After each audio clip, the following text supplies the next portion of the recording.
funny show. You know what I mean? Like, it's all good. Welcome, ladies and gentlemen. This is the Keyboard Warriors presented by repthewarriors.com. My name is Eddie Law. That's Fred Kirby. That's Jesse Rubacava. And this, we have a special guest tonight. Actually, Jesse, take over. All right. So tonight, our special guest is a Brazilian jiu-jitsu guy that I admire a lot. I take my daughter to his school. And I figured since we have such a interesting matchup in Brian T. City Ortega taking on Frankie Edgar this weekend, I figured a jiu-jitsu coach would be just the essential thing we needed to kind of break this fight down a little bit better. So go ahead, Jerry, introduce yourself, tell us a little bit about yourself, and then we can get to the nitty-gritty of the BJJ. Cool, appreciate it. My name is Jerry Montes, based out of Palmdale. I'm a head instructor here at the lab. And like Jesse said, you know, I'm a kids coach and adults coach. A little nervous, but hopefully you guys will hold my hand and walk me through this. Okay, well, I'll help you. I'll help you here. Like, so Jesse was saying before we went live, you coach Jesse's daughter with BJJ? Yes. Has Jesse ever actually been on the mat?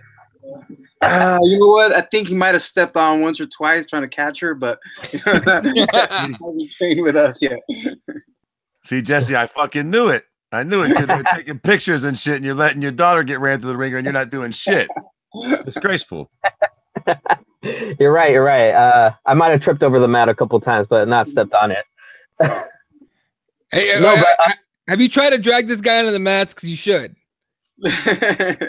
Yeah, man, we got to get you on there for sure, Jesse. I know. I keep telling Jerry, yeah. Like next week, you know, my toe hurts a little bit this week. You know, I got a little hangnail or something, but you know. But Jesse gotta keep running and lose a little bit of weight first, Jet. Man, it'll come off with it. Yeah, I'm sure once I get choked out, it'll just come out of me. But you know, let's break down a little bit.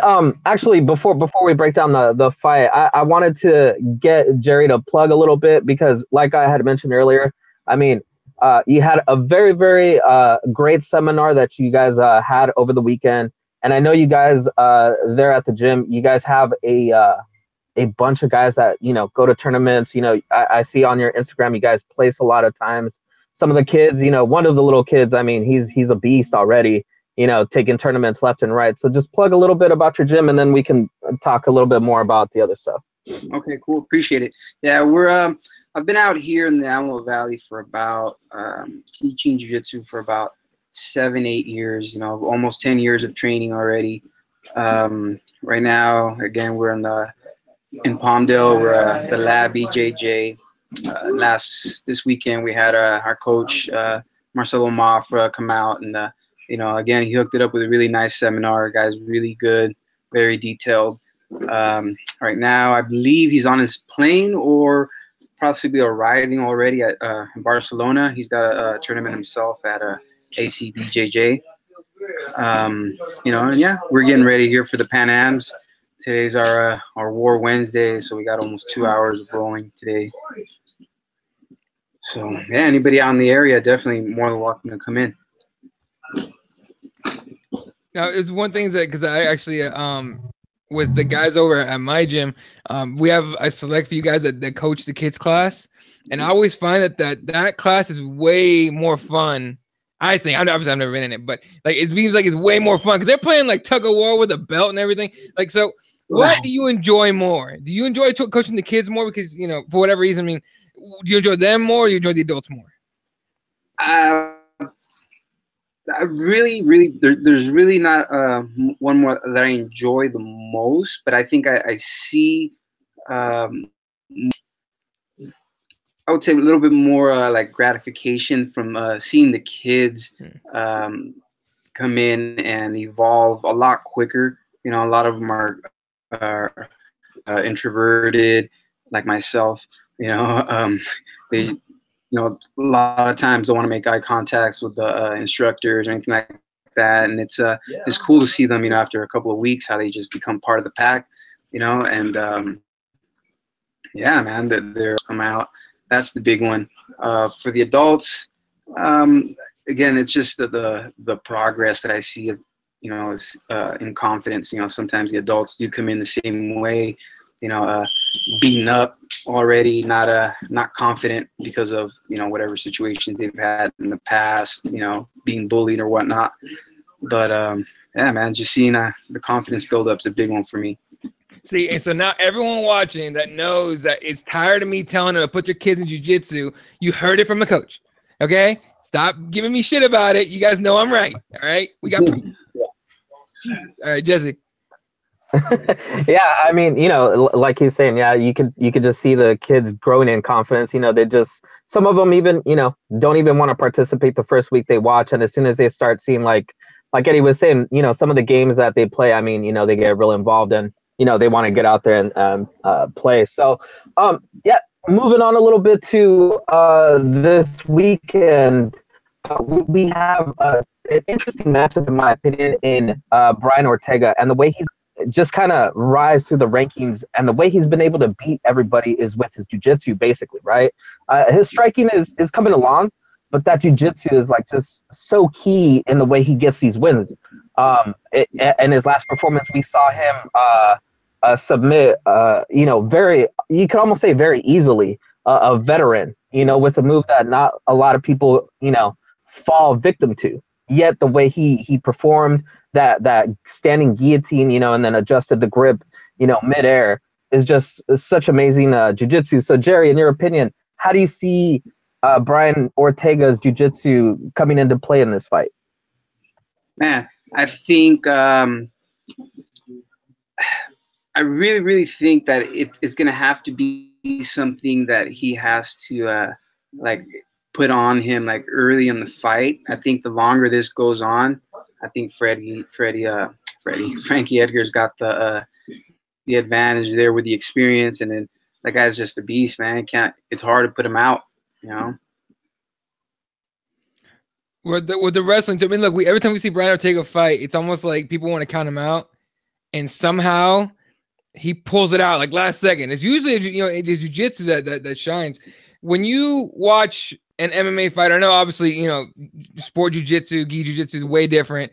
But when you watch an MMA fight, obviously, for example, you go for heel hooks in an MMA fight, you're leaving all this wide open to get punched, right? So you're gonna be quick with it. Do you see the setups being something that has to be I don't know how to explain it. In gi jiu-jitsu, you get grips, you can stall a little bit, you can set things up a little bit. In MMA, you got to worry about fists, you got to worry about kicks, you got to worry about ground and pound.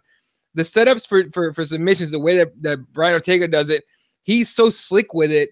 And you tell me what you think about that as far as how smooth he is with it, right? I don't know where he'll pull you in a triangle, and when you didn't think it was possible. Yeah, I mean, and I think a lot of it is just his confidence that he knows that once he's got to have a hold of you and he's got you wrapped up. He's very confident in I think with Edgar, we have a guy that's got as well, so it's gonna be I would say very difficult for him to submit him, but I think he can definitely pull it off. But yeah, the setups I think are very, very good. Some of them are I don't know, with the gi, again, you're not worried about getting punched in the face. Mm-hmm. In MMA, sometimes that makes it a little bit easier. We've seen McGregor and Diaz, once Diaz mounted him, started striking him a little bit, he turned over, gave up the back, the submission comes a lot easier that way too. So, but as far as control, I don't know, man. Frankie's got some good control, so it'll be, pretty hard to break his posture down and, Yeah, definitely. I think an important point that you just mentioned was the confidence. If you can talk a little bit about that, do you think that confidence in your ground game and your jiu-jitsu game is because of a lot of fighters? If you notice, a lot of fighters won't go to their jiu-jitsu, won't go to their wrestling because they're just not as confident. But like you said, Brian Ortega is very confident. He's very, he knows I'm going to get the submission and it's just going to happen. So what do you think it would take for fighters to be more confident in going to the ground or just going for submission, basically? Really just training for it, you know. Again, like two different sports, sport jiu-jitsu, MMA, you know. You're not going to get any points, you know, doing certain moves in MMA. You'll get control, which will lead, you know, points for the end of the fight. But yeah, man, when you're confident in your game, it's like you can be in a bad spot, you know, and you know, pull stuff off. But you know, again, when you're not, you just start crumbling, start turning over. You know, you give up more of bad positions. But yeah, I think training more of that position of striking and definitely going for submissions, you know, is a big factor here. All right. Anything else you want to add there, Jesse? Yeah. My other one real quick question too was going to be, if you have seen what is it, the Eddie Bravo's Invitational, where he has open palm strikes that he's implementing into jiu-jitsu. Do you see that as a form of like getting more jiu-jitsu players that are more point based, like to kind of switch over a little bit more and get like this more kind of MMA, like kind of like training wheels, right? Kind of like getting them used to the whole striking on the ground and like, you know, maybe evolving that jiu-jitsu game a little bit better. So we jiu-jitsu and MMA. I think it's from the outside, it kind of looks like a good idea, like training wheels. But I think it's also like it's completely different. You know, you're not allowed to kick, right? And you have to be on the ground in order to strike the guy. So I mean, I guess you could use it as a training wheel, but I think it's definitely its own thing. It's not just jiu-jitsu. And it's not just MMA as well. You know, it's its own little thing. So I don't know. You know, again, good way to start off, but I don't think it'll transition. You know, easily. You know, again, different tactics, different rules. So. All right. Maybe All right. somebody that's not used to getting punched in the face, it'll be a good start for sure. Oh, for sure, for sure. All right, real quick. Favorite jiu-jitsu player right now? Favorite jiu-jitsu player right now? Man, really don't have a favorite. There's a lot of guys, but I don't know. I'd probably say probably Keenan. Very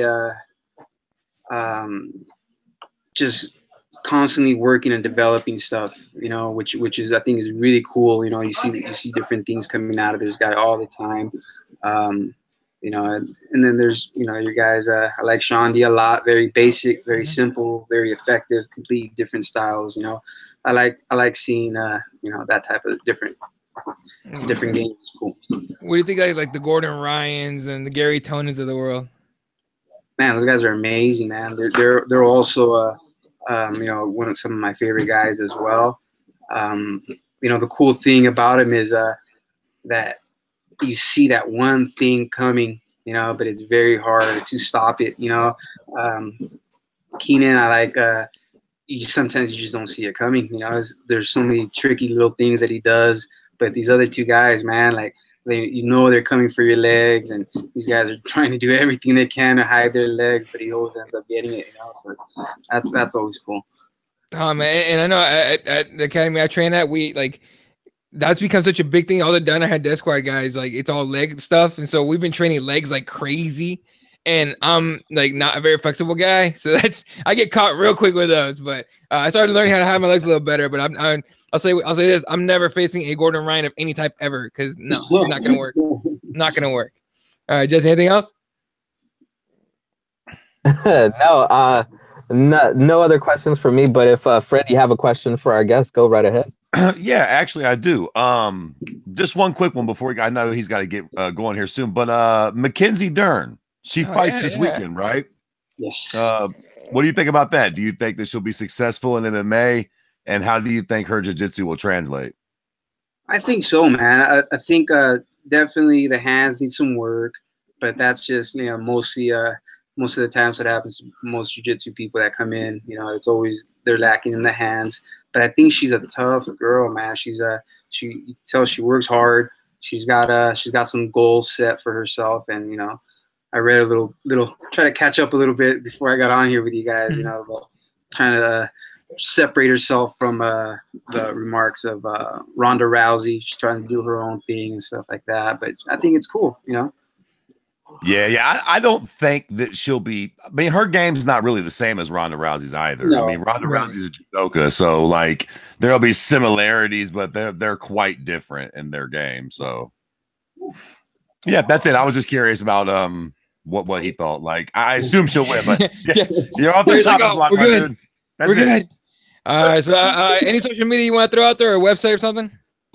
Yeah, thelabbjj.com. We're starting a little blog, try to keep our members and, you know, other people here, hopefully catch some other attention and stuff too. So we're building a blog on that page, and yeah, appreciate it, guys. Thank you guys for having me. You know, I'm sorry, acting like a dork here, but listen. We've been doing this shit for years. Yeah. You killed it. Yeah, you did way better than I did my first time around, Jack. So you did great, man. All right, guys. Appreciate it. Get over here and get you guys going. All right, man. Thank you. Have a good day. Thank you. All right. Thank you. All right. We're still going? There we go. Yep. All right, cool. All right. Well, ladies and gentlemen, that was JD Montes, right? Yeah. From the Lab BJJ, Palmdale, California. You guys are out there. Make sure you hit it up. I'm not fucking with you guys. For sure, get your kids in that shit. For sure. All right. All right. So let's get back to the show. Let's talk about Jon Jones real quick. I know we're going to get back to UFC 222 happening this weekend. We'll break it down. But Jon Jones, I watched the California State Athletic Commission hearing 3 times now. It was fucking hilarious, but it was also sad at the same time. You know, Jesse, your thoughts on the whole, I mean, I know you didn't see it, but you've heard like little things about it. Just from what you've heard so far, what are your thoughts on this whole thing with him? It was disastrous for him. From the way that everybody is talking about it. He got fined what, $205,000, right? I think that was the fine that he got. Yeah. So if anyone didn't know, license revoked and $205,000 fine. Right. Which is bad already, because California is one of the states, in my opinion, where the commission here is trying to be very progressive and aggressive at the same time with how they deal with fighters and, you know, popping or cheating or anything. You know, they're willing to really lay down the hammer on you. And for them to come down on Jon Jones like this and really not listen to his BS, you know, as you were telling me of the commissioner lady that, you know, came in sweet, real nice, and then just laid the hammer on him. I mean, it sounds like they were very prepared for what Jon Jones was going to come to the table with. Mm-hmm. And they knew exactly, they prepared very well for what he might say. And it sounds like he just had a bad day here at the office. So not good for Jon Jones, man. Not good. Right. And the one thing too is, and Fred, you can take over from here on this. It's not anything compared to what USADA is going to do. If anything, California said, like, look, we're revoking your license, we're fining you, all right? But we're going to wait and see what these guys do to you before we decide if we're ever going to let you, like, even reapply for this shit. What'd you think? For me, for my money, today was a win for Jon Jones. Really? Okay. I mean, like, don't get me wrong. His reasoning and all that was bullshit, right? Mm-hmm. Like, he had no real reason. Like, he didn't even really have a fucking excuse. I didn't watch it either. I just, you know what I'm saying, snipped together the pieces. And from what I understand, it was a bad showing from him. But this is what I do know. What happened to Jon Jones today? He got fined $205,000, which is literally fuck you money to Jon Jones. He can probably make that for showing up to a club in fucking Salt Lake City, Utah these days. Yeah. And he got his license revoked for a year. But a little keynote of that is that's retroactive to when this shit started. Sure. So in what, like, August of this year, he can reapply for his license? Man, suck my dick. He got caught cheating at the top of the game. So basically, other than a little bit of coin, which he has plenty of, we suspended his license for 4 months, 6 months. We'll see what USADA does. I get the sneaky feeling that money talks and bullshit walks, boys. I thought old Jon Jones was going to get the 4-year hammer ban, but judging from this, I think we see Jon Jones fight at the first part of 2019. No shit. Wow. That's really soon. Yep. And shout out to Gun Death in the comments. Your boy Kyle from Alabama MMA and Raider Jab. What's up? Yeah, I'm not so optimistic about that. He said a few things where I was like, "Ew, Sada's gonna get him for that." But okay, let's go with the theory that what you're saying. Obviously, money talks, bullshit walks. I mean, that's gotta be a lot of grease right there to get him back in the early 2019. What did they do to him today, man? They charged him $200,000 and took his license for 6 months. They made it retroactive and took it for a year. What was that? That ain't shit. Like, if that's any indicator of how we're going to treat the situation, I guess we'll see. Maybe USADA will surprise me. Maybe. I have no idea. I don't know what the rumblings are there.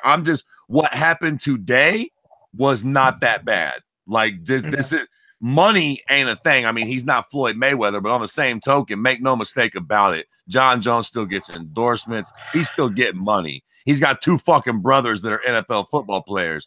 Jones has got money. Make no mistake about it. $200,000 is not putting him in the poorhouse. He's fine. But don't you think?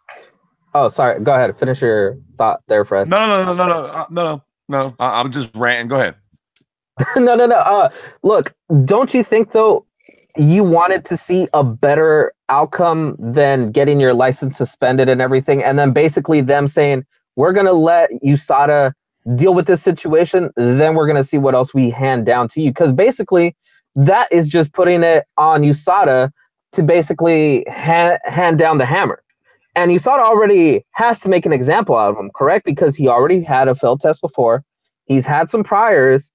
And his excuses and everything that he kind of talked about, because Eddie was telling me that he kind of admitted that he didn't really do some paperwork that he was supposed to do, or didn't do some online thing. To make sure that that's clear for everybody, he did admit that they had to do these online tutorials on why they shouldn't be doing. Listen to me. Yeah, listen to me, boys. I'm gonna tell y'all something right now. Big Daddy don't believe in God. He don't believe in Jesus, and he does not believe in the Tooth Fairy. I'm gonna explain something to y'all. The world is not fair. Now, you're right. USADA has all the juice, right? Right. Who is USADA's boss? Who is USADA's boss? What, the UFC? Listen, you got it. Ari Emanuel is now So keep all this in perspective. The UFC does not have to have USADA. They chose to. Right. And quite frankly, the new faction of the UFC didn't choose to. Zuffa chose that shit right before they fucking hit the bricks. The new faction of the UFC seems like they want to make money.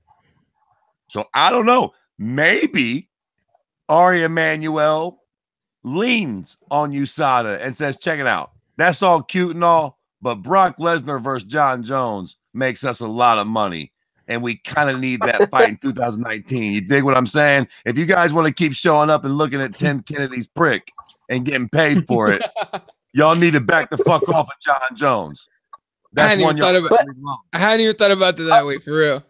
You know what though? I hear what you're saying, Fred, but you also have to think that USADA has a reputation to protect, because if USADA is falling to this, to Ari Emanuel just leaning on them to kind of let this be just a slight against Jon Jones, to be lenient against Jon Jones. What's that saying? You can't have a secret between two people unless one of them is dead, basically. Like, if that is the case, it's going to get out eventually. And that's USADA's reputation. And USADA is basically one of the only companies in the world that the Olympics trust, and a lot of sporting things that are supposed to be clean, quote unquote, trust as a unbiased third-party company that comes in and tests these athletes, whether they're paid or not paid by the company. So, I mean, I get what you're saying, but there's a lot to risk just for getting some money from Ari Emanuel that I don't think would cover the hailstorm of an utter destruction of their name and their company. for one company. But hear me out though. I'm not saying that Ari Emanuel is gonna be like, yo, I'll cut y'all a check. And I'm not saying that he's saying let Jon Jones slide, but let's come up with something where we can still get some money out of this young man and y'all can keep your reputation. Like, y'all ain't fucking ruining his career. How about that? How about y'all ain't giving him 4 years, period? That's off the fucking table. Now let's talk about what y'all can do to save face, but where we can still fucking start getting a piece of our money back. Because if not, y'all can go test those fucking skiers in the Olympics. How about that? How about I'm not going to give y'all nothing, but we don't have to do business with USADA either. So, I mean, everybody got to get paid, right? What's the golden snitch's name? I was gonna say Dirk Nowitzki. What's his name? Jeff Nowitzki. Yeah. I wonder what kind of car he drives. I doubt it's a fucking Honda Civic. You know what I'm saying? It's not a Honda Civic. I'll tell you that much. So, I mean, I don't think that it's like, you know, Ari Emanuel shows up with guns and shit and just makes them hold it down. But I think maybe some kind of weird in the middle where they're like, listen, Jon Jones is worth, you know, he could generate $500 million for us next year. What can we do to soften the blow of this a little bit? Because look, man, Jon cheated. Bro, he cheated. He got caught red-handed with his hand in the cookie jar. And now we're already kind of, you know, I didn't watch it, but I heard like Luke Thomas was saying the homeboy, basically the lead orchestrator of this whole thing, essentially said he believes Jon Jones, all things considered. Yeah, Andy Foster, who's the commissioner of CSAC, yeah. And why the fuck would he believe Jon Jones? I don't believe Jon Jones. I don't believe Jon Jones. Shit. You feel me? So like, it just don't sound good to me. I mean, listen, at the end of the day, fuck it. I want to see Jon Jones fight Brock Lesnar too. Let them all take steroids. For all of me, come take my money. But I get the feeling that this isn't going to end with no 4-year ban. Mark my words. This is about to get fucking fishy. Now that you say all that, it makes sense of why Makikawa and Jon Jones seem so goddamn confident that he's gonna be back really soon. So that you might be onto some shit. You might have turned me, man. Holy fuck! All right. I agree. I agree with you, Fred, and I agree that in this business that we are talking about, the shadiness and the smelly backdoor deals is definitely a possibility. But I also think that Jon Jones has already screwed the UFC several times before, right? He's already been the marquee guy and then literally screwed them, like, what was it, like 2 days before weigh-ins or 3 days before weigh-ins for UFC 200? But yo, that was the old UFC, man. Like, we got to keep this in mind that, like, I don't know, maybe do we even know if Ari Emanuel and Jon Jones have ever even met? Like, the days of Dana White being that dude are over. You feel me? Like, this shit is just different now. It might be different now with Jon Jones. Maybe that relationship ain't as cantankerous as the old one was. Maybe. No, I'm not saying that, but I'm saying let's say Mr. Fred Kirby buys a company and he got one employee that a salesperson, right? He's a pretty good salesman. He sells a lot of stuff when he shows up. But for the most part, he doesn't show up. He shows up late. He screws up a lot of other stuff outside that, you know, Jesse, a pretty good salesman? Are we comparing Jon Jones to a pretty good motherfucker? He's the best salesman this company has ever seen in their whole existence. And yes, if Jon Jones wants to take a month off, when he comes back and he sells 867 dryers, he stays. Wait, so you're telling me as the new business owner, you would come in and be like, well, I've got a bunch of other people that are pretty good salesmen, but this guy, he's a rock star and he causes a lot of problems for me. And HR is always up my ass about what he's doing. Yeah, I'm still going to keep him though. Do you really think that's a good idea? I mean, I don't think it's a great idea, but how much does he sell? I mean, we're talking about Jon. Look, okay, seriously, realistically here. We all know that the UFC is not bleeding money, but we all know that they're trying to make this $4.5 billion back big time. Right. They got the TV deal. They need stars, man. They don't have a lot of Jon Joneses. They got Connor. They got Connor. You feel me? They got Connor. Like, Brock's gone, Ronda's gone, John's gone, But look, they're putting DC and Stipe together, and guess how many fucks they got to give? None. They took their other two best guys, and it probably won't sell 600,000 pay-per-views. That's where I think you're wrong, because if you look at the rankings that just came out the other day, Ronda Rousey is still ranked.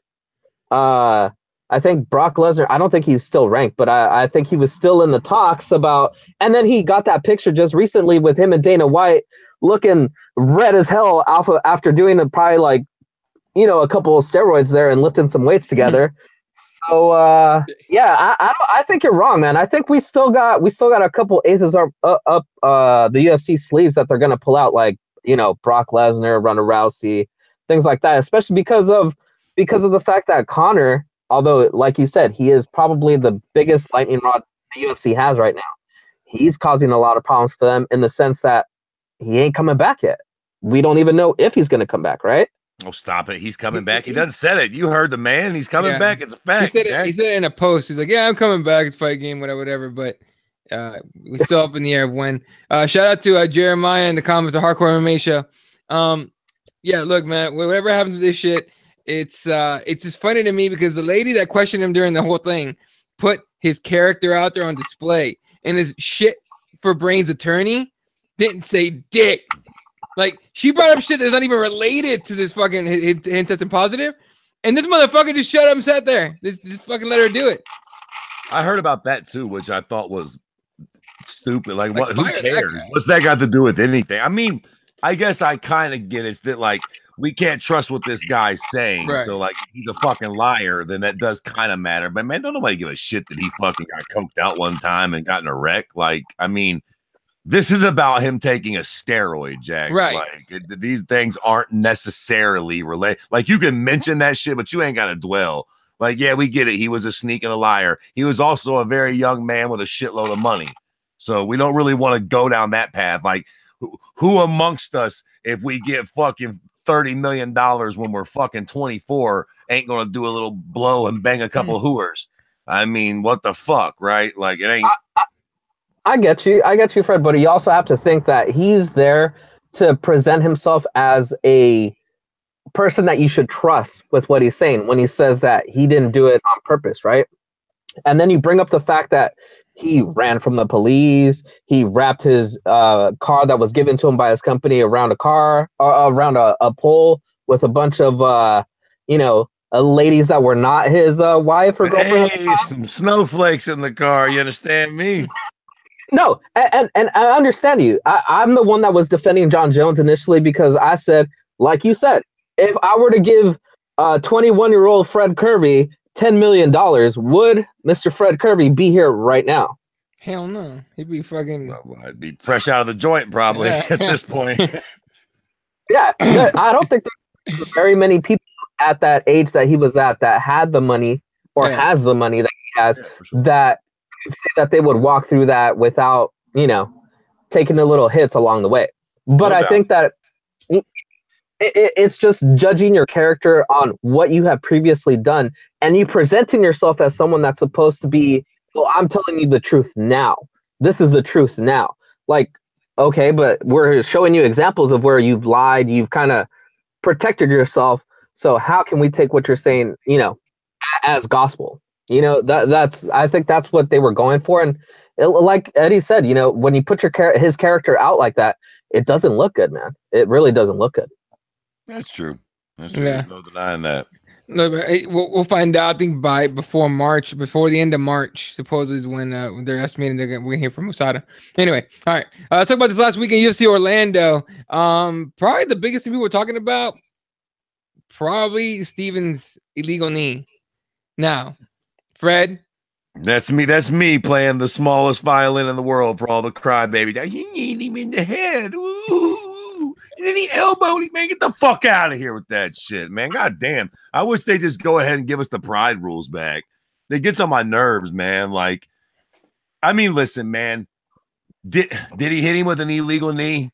Yeah, probably. Fuck it, right? It looked like it probably grazed him if we're being fucking honest. But my more important factor is always kind of like, do I think it really changed the inflection of the fight? No. I think if that knee had been what put Emmett on Queer Street, can I say Queer Street, or is that like bad? Okay, No, I thought that was like a socially unacceptable term.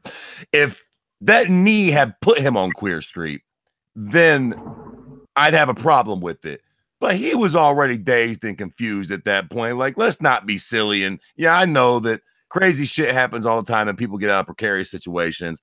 And I suppose if you really want to be cunty about it, fine, make it a no contest. But at the end of the day, in the court of public opinion and in the court of Fred fucking Kirby, Jeremy Stephens won that fight. And I tell you what, I think in the court of Josh Emmett, he would say that Jeremy Stephens won that fight. I don't think he feels like he got done dirty. You know what I mean? He didn't. You know who's a fucking dirty fighter? Fucking Jinga-Dingaling, the fucking Japanese leech or whoever that prick is. Leech? Yeah, you fucking yam your finger in somebody's eye when they're trying to place a choke on you. Yeah, you in the heat of a fucking full-blown exchange, if you throw a knee. Because listen, all right, quick question, you guys, rhetorically, yes or no? Do you think that Jeremy Stephens was trying to illegally knee Josh Emmett? No. Jesse? Are we married to that word illegally? Yes. Okay, then no. There we go. Now, if you had said, is he trying to knee him? Then I would say, yeah. Sure. But my point is, in a fight where you're talking about split seconds, right? Like Jeremy Stephens could have been trying to time that shit. Like, all right, motherfucker, I know you about to try to get up. I'm going to throw this knee at the perfect time so it lands as soon as your hands come off the mat. I think that's what he was going for. Look, did he throw it a little early? Clearly, it looks like he did. But I do not think he threw it with malicious intent to try to be a cheater. And for me, that's kind of where the money is. Like, if I thought he was trying to throw it like a sneak blow, and we've seen that shit before. We've seen guys that are deliberately trying to throw a cheap shot. If it was that, I'd have a problem with it.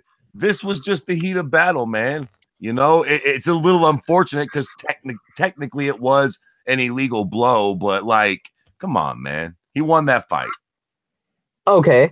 I understand what you're saying, but how about this? What if we go and change the rules one last time and knees to a grounded opponent, that phrase doesn't exist. So you can knee the hell out of somebody that gets into that position. That way, there is no question about what the rule is. Because the problem, you have to remember, the problem was that Jeremy Stephens was told, I think by the referee in the back, that was going to be a legal strike. When I guess like whatever rules they had at the time, they explained it to him and he was confused on whether that was legal or illegal. Okay. And even after they explained it to him, they explained it to him wrong. They got it wrong because it was I think it was based off the old rules, right? What they were saying. It's all confusing, right? New rules, old rules, whatever. What would you guys think about taking out that rule and just you can knee somebody on the ground?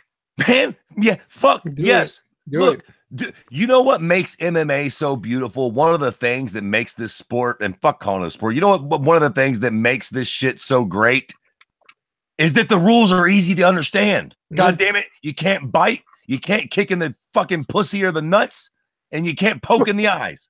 That's it. Like, and now we got, you can't fucking kick in the face. You can't, goddamn it, fucking knee the head of a ground opponent, or if your fucking foot's in the fucking Mercury moon of Venus or whatever the fuck you can't, like, come on, man. 3 or 4 good rules, and then it's simple. Now this is from Jeremiah in the comments says, Jeremy said he meant to knee him in the face. He just didn't know the rules. Go, here's the thing. Neither did the ref. Seemed like he didn't know the rules either. Well, then that's my point. That's the problem. Fuck it. You know what I mean? Like, if none of us know what the rule is, that's an issue, man. This isn't Batman. Right, that was my biggest takeaway of the whole thing. I'm like, damn, the fact that he threw the knee and landed it. I totally get it. It's not gonna look unless Emmett appeals and successfully gets the appeal, wins the appeal, and all it's gonna get him is a no contest, right? Right. The bigger issue is what the fuck was the ref doing? Like, he didn't know the rule. If he don't know the rule, and Jeremy Stephens don't know the rule, ain't nobody know the rule, right? So we need to get that shit fucking squared away and figured out. But I'm with you. Proud rules, man. Bring that shit back. Soccer kicks all day. Yeah, and we won't dwell on this too much longer. I know we need to rock and roll here, but it is a little stupid that you can, elbow somebody in the face with a slashing elbow on the ground while their heads, or I mean, do people not remember fucking Anderson Silva, Rich Franklin 1, where he fucking grabbed the back of his head and rearranged his nose? I mean, it ain't like getting kneed in your nose feels any better on your feet, guys. Nope. It's okay. Like, we can allow these things, and it's not going to make MMA like some crazy, more barbaric sport. Like, maybe 10 years ago, people felt like that, but I think at this point, people would get it. For sure. All right. And then just the note. I'm actually no. After that event. Jeremiah says fuck Dom Cruz. Yeah, because Dominic Cruz, who's also a teammate of Jeremy Stevens. I think over at Alliance, right? Pretty sure they're teammates. Yeah. Dom was like, I don't think he did anything wrong. And Daniel Cormier was going after him about it, but whatever. Neither here nor there. All right. This weekend, who's spending money on this pay-per-view? Who's buying it? Yeah. I mean, man, I'll probably be that jerk off that'll buy. Let me tell you something. It's like fucking your wife after she gained 50 pounds. You know what I'm saying? Like, I'll fuck her, but I don't really wanna. Like, I'm gonna buy this shit. You understand me? But I don't want to. I don't wanna. Hey, I shit you not. That exact analogy is what I used yesterday talking to my buddies at the gym about it. They're like, who's going to buy it? I'm like, I was like, and I did the exact same thing. That's fucking genius. I don't want to, but I'm gonna. Like, what the fuck else am I going to do on a Saturday night? Like, I'm going to get, but fuck, man. If I had any kind of respect or morals, I wouldn't buy this fucking shit. Yeah. All right, do we give what? Can I just separate myself from Fred Kirby's comment? Thank you very much. Hey, look, do we give this blonde chick any chance against Cyborg? I mean, other than the puncher's chance. Oh, other than a puncher's chance. Oh, no. You know what? I almost get the weird feeling that we might see a Buster Douglas. And listen, I tell you what, it might not be now, but I tell you what, and I know, of course, nobody watches our show. Nobody listens to Daddy Fred when he tries to warn you dummies about things. But I'm telling y'all, Cyborg needs to start taking important fights. Because one of these no-name hoes is going to fuck around and pull a Buster Douglas on y'all. And that's going to really pop your bubble. You can lose to Holly Holm. You can lose to Amanda Nunez. You can lose to Kat Zingano. And you're still going to take a hit. If this fucking... I don't even know this hoe's name. What's her name?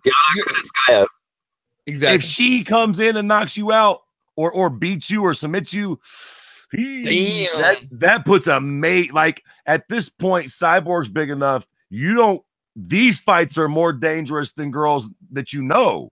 If this bitch fucks around and lands a lucky Hail Mary punch, that ruins you kind of, or it takes a lot of steam out of you.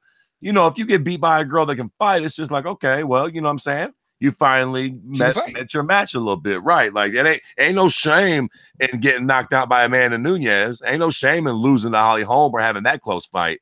It's shameful shit to get knocked out by a hoe that ain't nobody heard of. Nah. Just about shameful as Eddie disappeared on us like that. I agree with you, Fred. I think it's dangerous in that regard. Yeah. I think if Cyborg just messes around and loses this fight, it's going to be bad for everybody. That 145 division just disappears overnight if that happens. Certainly. But you got to think though, Kunitskaya, what's her claim to fame? That she beat the last opponent that Cyborg had. What was her name? Tanya Evinger. Tanya Evinger. There you go. No, okay, she beat her, but I think they got appealed. Or did that get quote beat her? Because remember, Tanya Evinger was putting her foot on her face to get out of an armbar. The referee was like, "No, you can't stomp her face." And she's like, "I'm not doing that." Kunitskaya readjusted and finished the armbar. In the rematch, she got beat up by Evinger. Yeah. So what do we think is going to happen in this fight? I mean, I get a lot of Invicta fans are saying that, she has a good chance. She's well-rounded, blah, blah, blah. I'm sorry, guys. This is just more of the same, right? Yeah. It's a 135 moving up to 145 to battle the freaking dragon at 145, the final boss, right? And she's like not even there yet. She's not even close to being on her level. At this point, I more and more want to see that Amanda Nunes Chris Cyborg fight. I think Amanda would give her a real fight, but we keep throwing these no-name chicks at Cyborg like it's gonna, oh, one of these will stick. One of these will stick. Like, no, it's not gonna happen. Yeah, and it just the problem is it doesn't matter. It doesn't. Like, it really even doesn't. if Cyborg knocks this broad out with one punch, so what? Like, she has to be fighting. She herself has become too big of a star at this point to fight girls like this because you're wasting her star power. Because this means nothing now. Like, she could come out and fucking Showtime kick her off the cage, and everybody be like, "Told you so." Yeah, told you. Yeah, we're expecting literally, this is a no win for Cyborg. Like, she will probably win this fight, but who is really going to be like, "Oh yeah, I'm so impressed with the way Cyborg took care of that broad that nobody knew going." You know what I'm saying? Come on. Okay, but what happens if we get a Tanya Eventure situation where she can't finish the fight in the first round and she's very dominant and Kunitskaya just kind of survives and it goes to a 5-round decision? How much does that hurt Cyborg's bottom line? Good point. A little bit. I mean, it ain't it's obviously not as bad as taking an L, but like, that's a worry too. Look, quite frankly, if she don't come out and trounce her, it's a loss. Yep. If it's competitive, it's a loss. That's what I mean. That's why this is a bad fight for Cyborg, because she almost can't look good in it because nobody even knows who this other bitch is. Eddie, can you really quick look up the odds on that fight? Because I think this is the biggest odd difference that Cyborg has ever been in. Like, it's really bad. I mean, this is almost on that Holly Holm, Ronda Rousey status where, I mean, people thought she was going to get just annihilated. Let's see. As of 21 minutes ago, fucking pull up, motherfucker. Well, where the fuck are the odds? Oh, the undercard odds. Here we go. As of 21 minutes ago, Chris Cyborg is a minus 1,700 favorite. What's the other broad? Plus what? Plus 1,100. Plus 11. Yeah, that might be worth throwing a little coin at. I mean, yeah, it's not bad. If you throw a coin to the other chick and something crazy happens, Cyborg is bound to have a bad night eventually, dog. It happens to everybody except Floyd Mayweather. Hey, Fred, do you think there's a person out there, a gambler, just one of these like degenerate gamblers? Every time Chris Cyborg fights, he just puts 100 down. It's like, come on, the other guy, the other person, come on. Eventually, it's gonna pay out, right? I'm about to be that guy. I'm telling you, I feel like eventually. I mean, like I said, man, Buster Douglas knocked out Mike Tyson. Like, this shit, don't get it twisted, man. More than likely, Cyborg should kill this girl, but you keep playing with fire, and one of these hoes is going to get lucky. One of them's just going to come out, close their eyes, and fucking, and boom, oh, shit, down goes Cyborg.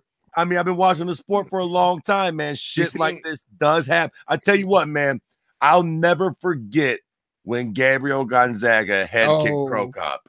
I mean, I'll never, ever forget it. Like, from that moment, dog, I'm like, yo, all bets are off, man. Don't ever think, like, Gonzaga could have hit him with the right hand. It could have been anything. It was almost like the WWE. He Crow Cop.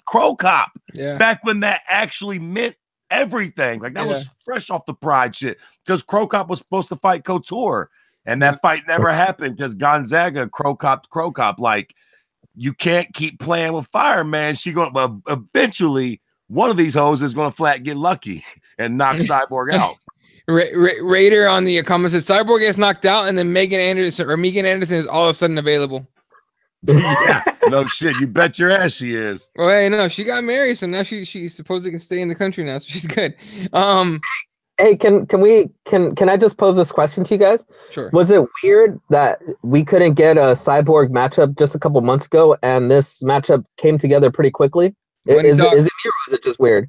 Money talks, and Cyborg goes like, "Who? Okay, yeah, sure, I'll fight her. I don't know who the fuck that is."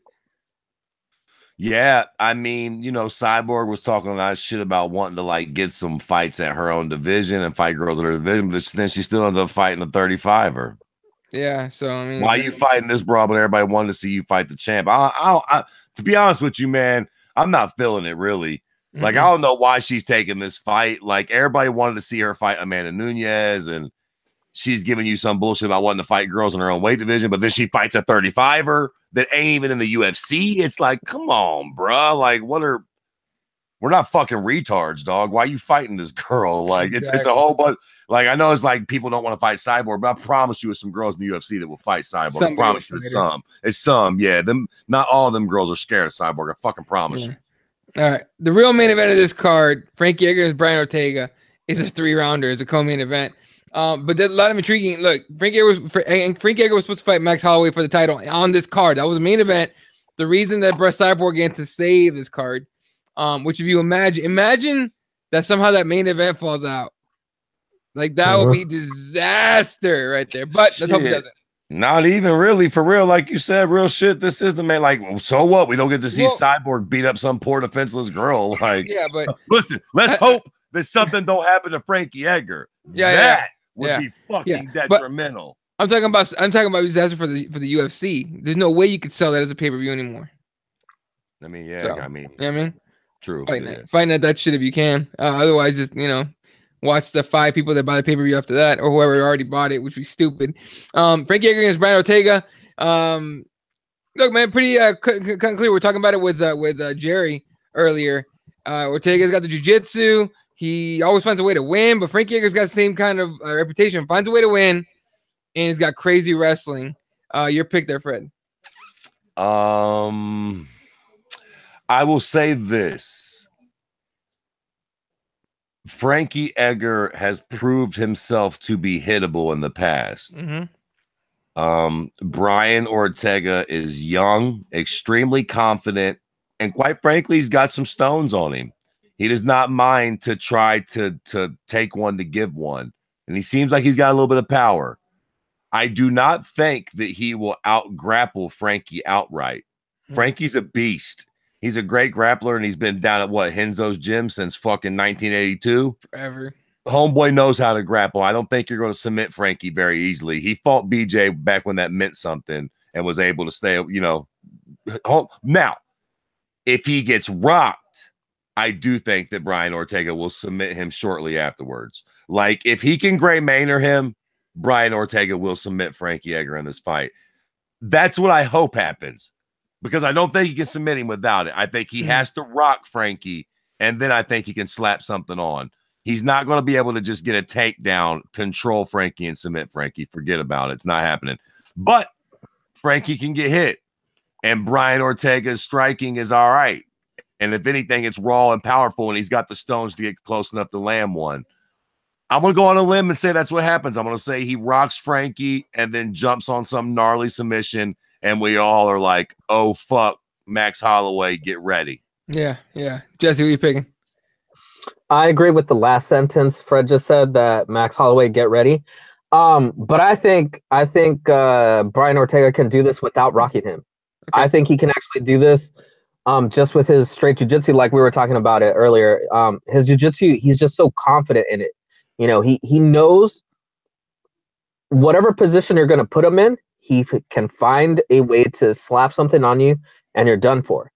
And I think the biggest thing that I was looking at, I forgot who else mentioned this, some other MMA journalist or somebody, Henner Gracie in his corner gives him such concise, precise advice every single round. And it has happened where Henner Gracie will tell him, okay, this is what's happening, do this. And he does it, finishes the fight. And I think that's one of the key things that's going to happen here. I think it's going to be a second round submission. I think it's going to be off of Frankie Edgar's takedown. And I think off his back, T-City is going to throw up a triangle and submit him. I'm rooting like hell for Brian Ortega. But, man, Frankie Edgar, that dude, you're not going to steal this title shot away from that man this time around. He had the title shot. He's going to have to fight someone to keep it, right? And I think he's just going to grind him out. Here's what I hope happens. I hope Frankie Edgar beats Brian Ortega down for 4 3/4 rounds. And at the very last possible second, Brian Ortega gets some kind of submission and ends that shit. Just to fucking do some crazy, just to end it in the most crazy way possible. Because at this point, the best thing that can happen to 222 is total chaos, which would be awesome. But, and I'm rooting for Brian all day. But I think Frankie Edgar is going to grind him out for 5 rounds, or 3 rounds, sorry, for 3 rounds. See, this is how this fight should be the main event. It really should. Yeah. Right? For sure. But it's only 3 rounds. It's not 5, so fuck. That's what I hope don't happen. I hope that at the end of the 3rd round, we're not going, God damn it. We need 2 more rounds. Like, I hope that, and I could see it too, man. This is going to be a good fight. Yeah. This is going to be a good fight. Like, I hope that, I just hope we get some kind of definitive ending. I'm not a fan of interim belts. But if you would tell me you need to throw an interim belt at this one and make it a 5-rounder, I'd be okay with it, just cause. But anyway. Yeah. So, all right. Other fights on the main card here, just to make sure we get those down. What up? Hey, just skip everything. I know you want to talk to about your girl McKenzie Dern. Just go ahead. Oh, just real quick, just because I've been enjoying how Sean O'Malley's been talking about Andre. He don't say his last name right. He goes Andre Soccer Mom. That might be the best. Cute. It's funny shit. So Sean O'Malley against Andre Soccer Mom. Stephen Struve against Andre. I can't even not laugh without I can't say it. Stephen Struve against Andre Arlovsky. Kat Zingano returns against Kellen Vieira. I think it's a bad opponent for her to come back to, but we'll see. I like it. Trial by fire. Let's see where she's at. Yeah, I mean, look, man, she was a monster when she was active. That being said, the game map, I think the game passed her by. We'll find out. Right. And then Ashley Yoder against McKenzie Dern. Look, this is the perfect opponent for McKenzie Dern. Yoder is 5-3. She's not a world beater, nothing like that. McKenzie Dern comes in with 5-0. We're just hoping she makes weight first, and then we'll figure this out.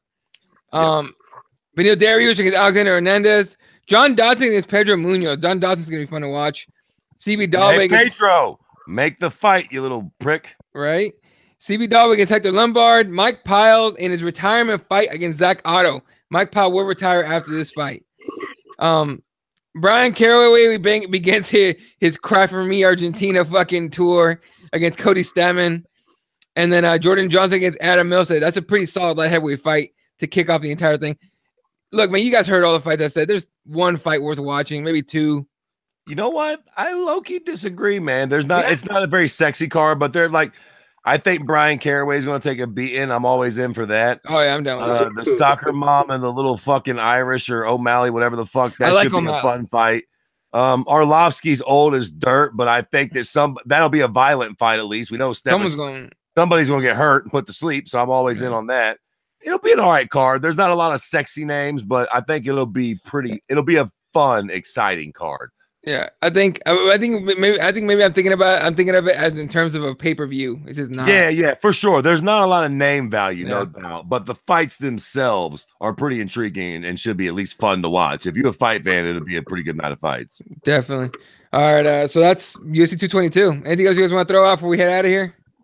Yeah, just wanted to let everybody know, if you're in California and you want to watch some MMA, Combat Americas today, I think, announced that they are having an event in April 13th. And they've announced 2 fights so far. The debut of Amanda Serrano.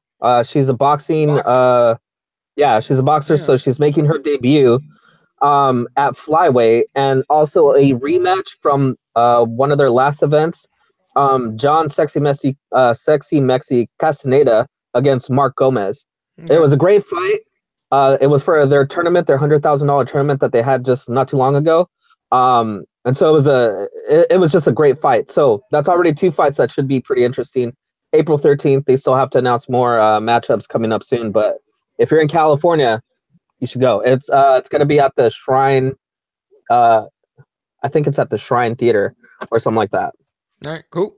All right. Fred, what's the most recent episode of Gen City Podcast? Let's see. What is today?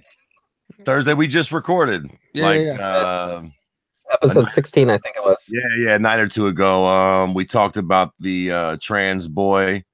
Did you hear about that, Jess? Or Eddie? The trans boy that won the 2 state wrestling championships. Right. I remember because I saw your post about it on the Instagram and or somewhere, and I was just like, "That's the same chick that wanted to wrestle boys, but they didn't let her." Yep. See, that was the thing; they wouldn't let her. And then they were bitching about her beating all these chicks. Like, what happened? It's a catch. That's a catch-22. Like she's definitely cheating because she's on steroids with wrestling girls, but on the same token, she has to wrestle the boys. So Yeah, we just dropped that though, man. So on SoundCloud, Gym City Jesus Podcast, or most of the motherfuckers watching this shit probably follow us on Twitter. Like I post everything on Twitter. If you follow the Twitter feed, you're gonna get all the podcast shit. There you go. And then on the hardcore MMA show, Mia King will be on Friday, and then Max Griffin will be on at some point in the next I think couple weeks. So yeah, Jeremiah, if you're watching, when you have that broad on, ask her if she's in the white boys and braids and beards and shit. You know what I'm saying? Like, put a word in for your boy. Put a little picture of me up there.